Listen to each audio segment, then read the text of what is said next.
Hi అండి, అందరికీ నమస్కారం. రేపే ఉండ్రాళ్ళ తద్ది. అసలు ఉండ్రాళ్ళ తద్ది నోము ఎప్పుడు నోచుకుంటారు, ఎలా నోచుకుంటారు, అలాగే ఈ పూజకి ముఖ్యంగా కావలసినవి ఏమిటి, ఇవన్నీ కూడా మనం ఈ వీడియోలో తెలుసుకుందాము. భాద్రపద బహుళ తదియ రోజున సద్గతులు పొందే నిమిత్తం ఆచరించే వ్రతమే ఉండ్రాళ్ళ తద్ది. భక్తి విశ్వాసాలతో నిష్టానుసారంగా ఆచరించిన వారికి సర్వాభీష్ట సిద్ధిని కలిగించే స్త్రీలు నోచుకునే నోము ఈ ఉండ్రాళ్ళ తద్ది.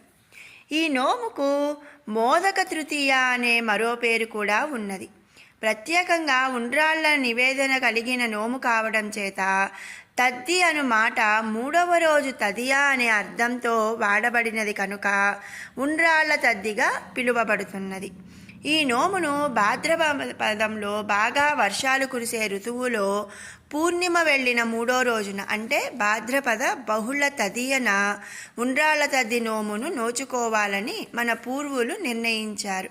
అంతేకాదు, ఈ నోమును గురించి సాక్షాత్తు శివుడే స్వయంగా పార్వతీదేవికి చెప్పాడని ఐతిహ్యం. ఈ కథ, ఈ ఉండ్రాళ్ళ తద్ది వెనుక ఓ ఆసక్తికరమైన కథ ఉన్నది. పూర్వము ఒక రాజు 7 భార్యలు కలిగి ఉన్న ఓ వేశ్య అయిన చిత్రాంగిపై ఆయనకు మక్కువ ఎక్కువగా ఉండేది.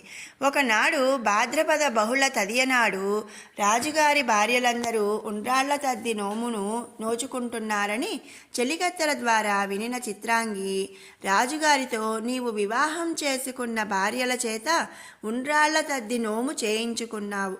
నేను ఒక వేశ్యనైన కారణంగా నన్ను నిర్లక్ష్యం చేస్తున్నావు. నీ భార్యల మీద ఉన్న ప్రేమ నా మీద కూడా ఉంటే నేను కూడా ఉండ్రాళ్ళ తద్దె నోము జరుపుకుంటానికి అవసరమైన సరుకులను సమకూర్చమని రాజు తన వద్దకు వచ్చిన సమయంలో అడిగింది.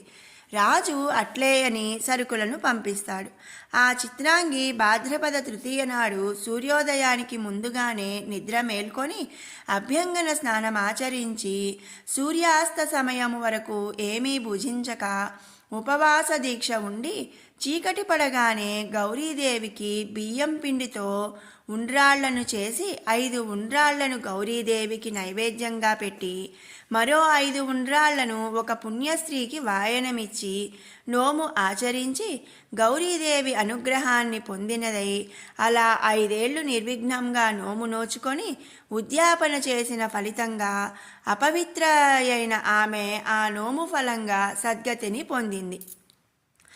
భాద్రపద తృతీయ తిథి నాడు నోమును ఆచరించే స్త్రీలు సూర్యోదయానికి ముందుగానే అభ్యంగన స్నానం ఆచరించి సూర్యాస్తమయము వరకు ఉపవాసం ఉండి బియ్యం పిండితో ఉండ్రాళ్లను చేసి వండి గౌరీదేవికి పూజా మందిరంలో ప్రతిష్ఠించి షోడశోపచార విధిగా పూజ గావించి 5 ఉండ్రాళ్లను గౌరీదేవికి మరో 5 ఉండ్రాళ్లను వాయనముపై దక్షిణ తాంబూలాలను ఉంచి 5 ముత్తైదువులకు వాయనం ఇవ్వాలి.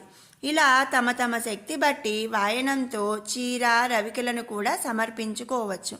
ఈ ఉండ్రాళ్ళ తద్ది నోమును 5 సంవత్సరాలు ఆచరించిన తరువాత నోముకు వచ్చిన వారందరికీ పాదాలకు పసుపు పారాణి రాసి నమస్కరించి వారి ఆశీస్సులను పొంది అక్షతలను వేయించుకోవాలి. ఈ ఉండ్రాళ్ళ తద్ది నోమును ముఖ్యంగా పెళ్లి కాని కన్యలు ఆచరించడం వలన విశేషమైన ఫలితాలను పొందుతారని, మంచి భర్త లభిస్తాడని పురాణోక్తి. ఈ ఉండ్రాళ్ళ తద్ది నోముకు గౌరీదేవిని పూజించాలి. పసుపు గౌరమ్మను చేసి అమ్మవారిని పూజించాలి. అలాగే తోరణంకి 5 పోగులతో ఒక తోరణం తయారు చేసి దానికి 5 ముళ్ళను కూడా వేయాలి. ఈ 5 ముళ్ళు పూలని ఉంచవచ్చు, లేదా మొత్తం ముళ్ళైనా సరే ముడి అయినా సరే వేసి మొత్తం 5గా వేయాలన్నమాట. అలాగే 5 ఉండ్రాళ్లను గౌరీదేవికి నైవేద్యం ఉంచాలి. 5 ఉండ్రాళ్లను ఒక ముత్తైదువుకు తాంబూలం ఇవ్వాలి. ఇలా 5 సంవత్సరాల పాటు ఈ నోమును నోచుకోవాలి. అంతేకాకుండా ఉండ్రాళ్ళ తద్ది ముందు రోజున ముత్తైదువులు చక్కగా గోరింటాకు పెట్టుకొని ఆ గౌరీదేవిని పూజించుకోవాలి. విన్నారు కదా ఫ్రెండ్స్, ఉండ్రాళ్ళ తద్ది అసలు దాని వెనుక ఉన్న కథ ఏమిటి అనేది. మీ అందరికీ ఈ వీడియో నచ్చినట్టయితే లైక్ చేయండి, షేర్ చేయండి. అలాగే మరిన్ని అప్డేట్స్ కోసం మన ఛానల్ని సబ్స్క్రైబ్ చేసుకోండి. Thanks for watching.